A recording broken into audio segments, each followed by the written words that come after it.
Hello guys, so this is Murabara Monday. You're welcome to my channel. So there's something I want to show you guys. I receive a lot of complaints from some persons that they have a lot of mistakes sending coins from one wallet to another. So in this video, I'm going to show you how to send coin from one wallet to another and how to get the ID right.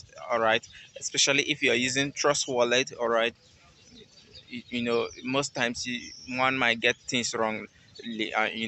Coins like Doge coin that exist in so many forms within the same wallet. You have a lot of ways to make mistakes. So I'm going to show you how you can do that without making much of a mistake. So see you in the video. So by now, if you have not subscribed to my channel, please do what to do that, because I have a lot of amazing content coming your way. So see you in the video.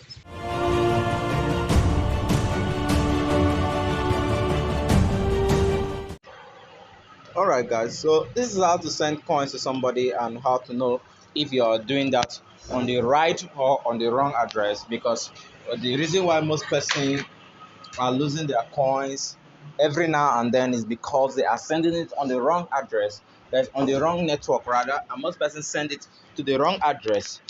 Mind you don't send coin to your contract, to the contract address. If you send coin to the contract address, that coin will be lost because the contract address is not yours. All right, so let me log into an open and clean a Trust Wallet app right now. Let's say, okay, we have two BN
Okay, let's say you want to send this coin, and now what we'll do, let's what the person just has to do is just to click on this link and to take you to the right coin that you're supposed to send to that address.